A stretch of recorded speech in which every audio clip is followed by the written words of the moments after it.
அனைவருக்கும் வணக்கம். ஸ்ரீ காஞ்சி காமாட்சியம்மனையும் ஸ்ரீ பாலாம்பிகையும் வணங்கிக் கொண்டு ஒரு ஜோதிட பதிவை பதிவிடுகிறேன். இப்போ நம்ம என்ன பார்க்கலாம் அப்படின்னா, வரக்கூடிய 2024 குரு பெயர்ச்சி பலன்கள் எப்படி இருக்கும் அப்படின்றதான் பார்க்க போகிறோம். பொதுவாக குரு பெயர்ச்சி எப்படி பார்க்கணும், குரு பெயர்ச்சின்னு இல்லை, குரு பெயர்ச்சி இருந்தாலும் சரி, சனி பெயர்ச்சி, ராகுகேது பெயர்ச்சி, எந்த பெயர்ச்சி இருந்தாலும் எப்படி அதை பார்க்கணும் அப்படின்றத ஃபஸ்ட்டு பார்ப்போம். ஃபஸ்ட்டு குரு பெயர்ச்சி எப்போ அப்படின்னு பார்த்தீங்கன்னா, வரக்கூடிய மே மாதம் 1ஆம் தேதி 2024 திருக்கணித பஞ்சாங்க பிரகாரம், திருக்கணித பஞ்சாங்கமும் வாக்கிய பஞ்சாங்க பிரகாரம் மே 1 தான் குரு பெயர்ச்சி. வரக்கூடிய மே 1 2024 திருக்கணித பஞ்சாங்க பிரகாரம் பகல் 1 மணிக்கு குரு மேஷராசியிலிருந்து ரிஷபராசிக்கு பயிற்சி ஆகிறார். சரிங்களா? அப்போது இதில் யாராருக்கு இது எப்படி சார் பலன் பார்க்குறது அப்படின்னா, எந்தெந்த ராசிக்கெலாம் ரொம்ப நல்லாயிருக்கும். பொதுவாக ராசிக்கு மேசராசிக்கு 2ல் வரார், கடகராசிக்கு 11ல் வரார், கன்னி ராசிக்கு 9ல் குரு வரார், விருச்சிக ராசிக்கு 7ல் வரார். ஸோ அப்போ மகர ராசிக்கு 5ஆம் வீட்டுக்கு வரார். ஸோ அப்போ இவங்களாம் நல்லதா? இது பொதுவான பலன். இப்போது துலா ராசிக்கு பார்த்திங்கன்னா இந்த குரு பயிற்சி குரு 6ஆம் வீட்டுக்கு 8ஆம் வீட்டுக்கு வருகிறார். அதே போல் பார்த்திங்கன்னா தனுசு லக்னத்துக்கு தனுசு ராசிக்கு குரு 6ஆம் வீட்டுக்கு வருகிறார். மிதுன ராசி மிதுன லக்னத்திற்கு குரு 12ஆம் வீட்டுக்கு வராரு. அப்போ இதெல்லாம் கெட்டதா சார் அப்படின்னு எடுத்துக்கக்கூடாது. பொதுவாக ராசி ரீதியாக 2, 5, 7, 9, 11 இதுதான் நல்ல இடமா, நல்ல பயிற்சியானா கண்டிப்பாக நல்ல பயிற்சி தான். இது ஒன்லி 10%, 20% மட்டுமே. அதே போல் 6, 8, 12ஆம் பாவத்தில் குரு வரும்போது இது தீய பலனா சார்னா அதுவும் ஒன்லி 10, 12% மட்டுமே. இது எப்படி தான் சார் கரெக்டாக எடுத்துக்கிறது அப்படின்னா, எந்த ஒரு பயிற்சியாக இருந்தாலும் முதல்ல குரு எந்த ராசிலேருந்து எந்த ராசிக்கு வரார் அப்படின்னு பாருங்கள். இப்போ குரு எங்கே இருக்கார்? மேஷத்துலேருந்து ரிஷபத்துக்கு வரப்போகிறார். அப்போ அந்த ரிஷபத்தில் யார் இருக்கா அப்படின்னு பார்க்கணும். அப்போ ரிஷபராசிக்காரங்களுக்கு சந்திரன் அங்கேயே இருக்கும். அப்போ ரிஷபராசிக்காரங்களுக்கு கண்டிப்பாக தொந்தரவானா தொந்தரவு, அது மாட்டுக்கருத்து கிடையாது. எந்த விஷயத்தில் சார் தொந்தரவு அப்படின்னா, ரிஷபராசிக்காரங்க வரக்கூடிய மேலேருந்து அடுத்த மே வரைக்கும் ஒரு 1 இயருக்கு வேலை சம்மந்தப்பட்ட விஷயத்தில் ஆணாக இருந்தால் பெண்ணாலேயும், பெண்ணாக இருந்தால் ஆணாலேயும் அவமானம் வரும். இந்த 2 விஷயம் கட்டாயம் நடக்கும். ஸோ இது கண்டிப்பாக நடந்துருமா சார்னா, இந்த 2 விஷயத்துலையும் கவனமாக இருக்கணும் அப்படின்னு அர்த்தம். இதுவே குரு தசை குரு புத்தி அப்படி நடந்ததுன்னா இது அதிகமாக பாதிக்கிறதுக்கு வாய்ப்பு இருக்குது. சரி, இப்போது மற்ற ராசிக்காரங்களுக்கு எப்படி சார் அப்படின்னா, இப்போ பொதுவாகவே குரு எந்த ராசிக்கு வந்தாலும் அந்த ராசியில் வேறு ஏதாவது கிரகம் இருக்கா அப்படின்னு பார்க்கணும். அந்த குரு எங்கெங்கெல்லாம் பார்ப்பாருன்னு பாருங்கள். குரு எங்கே ரிஷபத்துக்கு வந்துட்டு குருவுடைய பார்வை 5, 7, 9. அப்போ 5ஆவது வீட்டில் யார் இருக்கான்னு பாருங்கள். ஸோ 5ஆவது வீட்டில் ஏதாவது கிரகம் இருக்கா அப்படின்னு பார்க்கணும். 5ஆவது வீட்டில் ஏதாவது கிரகம் இருந்தால் அது என்ன கிரகமோ அந்த கிரகத்துடைய காரகத்துவம் உங்களுக்கு பலப்படுத்தும். அது உங்களுக்கு பூஸ்ட் எனர்ஜியை கொடுக்கும். அந்த காரகத்துவம் உங்களுக்கு சிறப்பாக செயல்படும் இந்த 1 வருடம். உதாரணத்துக்கு கன்னியில் செவ்வாய் இருக்காருன்னு வச்சுக்கோங்க உங்கள் வீட்டு. இப்போ யாரெல்லாம் இப்போது கன்னியில் செவ்வாய் இருக்கோ அவங்களெல்லாம் வீடு யோகம் வர மேலேருந்து அடுத்த மே வரைக்கும் வாங்குவதற்கான வாய்ப்பு நிறையா உண்டு. அந்த வீடு வாங்கின எண்ணத்தை தூண்டும். அந்த கிரகம் எந்த கிரகம் இருக்கோ அந்த கிரகத்துடைய காரகத்தை தூண்டுங்க. அதை வாங்கலாம், அதை செய்யலாம், அதை பண்ணலாம். அதனால் ஒரு புத்துணர்ச்சி அந்த காரகத்தை கிடைக்கும். இப்போ வீடு கன்னியில் செவ்வாய் இருக்குது வச்சுக்கோங்க. அப்போ வீடு வாங்கணும் என்ன இருக்கும்? ஏன் குரு 5ஆம் பார்வையாங்க அங்கே பார்க்குறாரு. அப்போ ரிஷபராசிலேயே செவ்வாய் இருக்காருன்னு வச்சுக்கோங்க, அவங்களுக்கும் வீடு வாங்கணும் எண்ணம் வரும் அப்படின்னு. அப்போ அவங்களுக்கு அந்த ஜென்ம குருன்னு சொல்லக்கூடிய அதுவும் வேலை செய்யும். பாதிப்பும் அந்த வேலையினால் ஆணாக இருந்தால் பெண்ணாலையும், பெண்ணாக இருந்தால் ஆணாலையும் தொந்தரவு இருக்கும். அதே நேரத்தில் வீடு வாங்கணும் என்ற எண்ணமும் இருக்கும். ஸோ குரு எந்த ராசிக்கு வராரோ, எந்த ராசியெல்லாம் பார்க்குறாரோ அங்கே ஏதாவது கிரகம் இருந்ததுன்னா பலன் அதுக்கு தான் அதிகம். பலன் எந்த கிரகமே இல்லை சார். குரு வந்துட்டு கன்னி ராசியில் பார்க்க 5ஆம் பார்வையாக பார்க்க அங்கே எந்த கிரகமும் இல்லை. ஸோ 7ஆம் பார்வையாக விருச்சிக ராசியை பார்ப்பற அங்கேயும் எங்கேயும் கிரகம் இல்லை. 9ஆம் பார்வையாக மகரத்தை பார்ப்பா அங்கேயும் கிரகம் இல்லை. அப்போ இந்த குரு பெயர்ச்சினால் பெருசாக லாபம் இல்லை, நஷ்டமும் இல்லை. அப்போ இங்கே கிரகம் இருந்ததுன்னா அந்த கிரகம் பலம் பெறும். குருவின் பார்வையில் ஏதாவது கிரகம் தான். இப்போ உதாரணத்துக்கு மகரத்தில் ராகுவே இருக்காருன்னு வச்சுங்க, அந்த ராகுவை குரு 9ஆம் பார்வை, ராகுடைய தீய பாதிப்பு குறையும் இந்த 1 வருடம்னு அர்த்தம். அப்போ முதல்ல கிரகம் இருக்கணும்.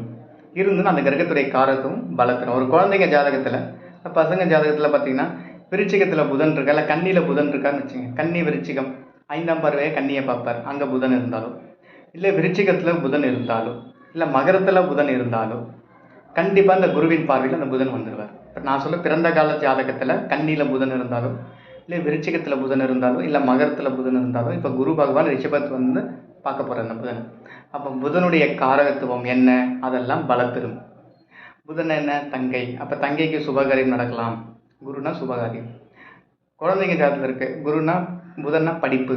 அப்போ படிப்பு சம்மந்தப்பட்ட விஷயத்தில் அவங்களுக்கு நல்ல மார்க் வாங்குறது, இன்னும் நல்லா படிக்கிறது, அது வரும் அப்படின்னு சொல்லலாம். ஸோ அப்போது அந்த புதனுடைய புதனோட நிலம். சார் யாரா நான் நிலம் வாங்க போகிறேன் அப்படின்னா, அப்போ ரிஷபத்துலேயோ கன்னிலேயோ விருச்சிகத்துலேயோ இல்லை மகரத்துலேயோ புதன் இருந்தால் நிலம் வாங்குவதற்கான வாய்ப்புகள், நிலனால் லாபம் வர்றதுக்கான வாய்ப்புகள் உண்டு. இது எந்த அளவுக்கு சார் அப்படின்னு பார்க்கணும். இதோடைய எந்த அளவுக்கு வந்துட்டு இது வந்து பலன் தரும் அப்படின்னா, கண்டிப்பாக நிலம் வாங்கணும் எண்ணத்தை கண்டிப்பாக தரும், வாங்கிறதுக்கான வாய்ப்பும் உண்டு. இதுவே உங்களுடைய ஜாதகத்தில் புதனுடைய தசையோ, புதனுடைய புத்தியோ, குரு தசையோ, குருவின் புத்தியோ, குரு தசை புதன் புத்தியோ இருந்ததுன்னா கட்டாயம் வாங்கிறதுக்கான வாய்ப்பு உண்டு. அப்போ வாங்கிறதுக்கான வாய்ப்புகள் கண்டிப்பாக உண்டு. லக்ன ரீதியாக உங்கள் ஜாதகத்தில் நல்ல பாவாதிபதியாக அந்த புதன் அமைச்சிட்டாருனா, குருவும் புதன் நல்ல பாவாதிபதியாக அமைச்சிட்டாருனா, வாங்குகிற நிலம் அந்த புதனுடைய காரத்துவம் கட்டாயம் நல்ல விதமாகவே இருக்கும். லக்ன ரீதியாக அது தீய பாவாதிபதியாக இருந்தால் நிலம் வாங்குவீங்க, அதனால பின்னாடி தொந்தரவுகள் வர்றதுக்கு வாய்ப்பு உண்டு. அது லக்ன ரீதியாக ஜாதகத்தை வச்சு பலன் பார்க்கும்போது தான் தெரியும். ஆனால் குருவின் பார்வையில் என்ன கிரகம் இருக்கோ அந்த கிரகத்துடைய காரத்துவம் பலம் பெறும், புத்துணர்ச்சி பெறும்ன்றத மாற்று கருத்து கிடையாது.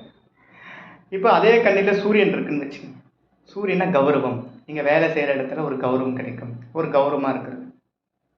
சந்திரன் இருந்ததுன்னா மனசு தெளிவடையும். அதாவது குரு எந்த ராசியில் வராரோ அந்த ரிஷபராசியை தவிர்த்து இப்போ கன்னி ராசிக்காரங்க, விருச்சிக ராசிக்கு, மகர ராசிக்காரங்களுக்கு கண்டிப்பாக மனம் தெளிவு பெறும், ஒரு புத்துணர்ச்சி கிடைக்கும், மன நிம்மதி கிடைக்கும்.